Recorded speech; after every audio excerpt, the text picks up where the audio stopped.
And right now, with me here in studio is Peter Brill, a former prosecutor and criminal defense attorney, and also our own Jamie Yuccas. She is from Minneapolis and has been covering this story. Thanks to you both for joining me here. I'd like to ask you first, though, in your opinion, did the county attorney here do the right thing and allow himself to take a look at this case and give himself the burden of proof without presenting this to a grand jury? I think we've seen in Ferguson and some of the other cases like that, that the public is concerned about the secrecy that's in a grand jury proceeding. So the opposite of that would be to have an open process where, in this case, all the documents were even posted online for the public to look at.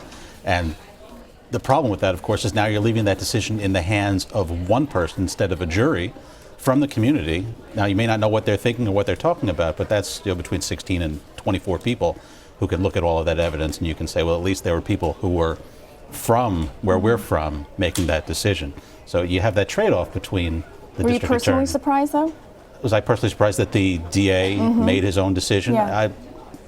It's hard to take that all on yourself. A lot of people within the Minneapolis community were surprised. I can tell you this is the first time in 40 years that this type of situation, a police-involved shooting in Minneapolis, has not gone to a grand jury. So when he came out and said that this was not going to go to the grand jury and he was going to look at it himself, a lot of people wondered why he would do that. He's almost 68 years old.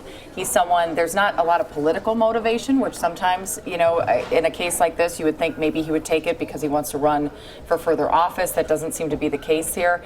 And I can tell you from knowing Mike Freeman, I think he did want this to be as transparent as possible. When you listen to that half-hour press conference that he gave today, I think he was intentionally trying to lay out detail by detail how much work he had done. As Yuccas said, he spent 31 hours going over the evidence. Now, I'm not saying that that's right or wrong or that he shouldn't or shouldn't have. I just, knowing him personally, I don't know that there was any motivation beyond him being concerned that this wasn't going to be transparent if he gave it to a grand jury like had happened in other cities across the country. What about the particular history, though, in this neighborhood with relationships to police?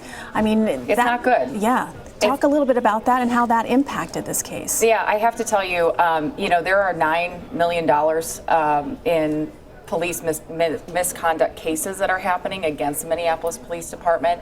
And when you look at the demographics within Minneapolis, you have a population where it's 70% white or more in some cases, if you look at certain census numbers, and 17 to 20% African American or people who identify as black. So you have kind of an interesting dynamic going on in terms of race relations within the city. This is a predominantly black neighborhood. This is a place where there have been problems in the past between the neighborhood and police.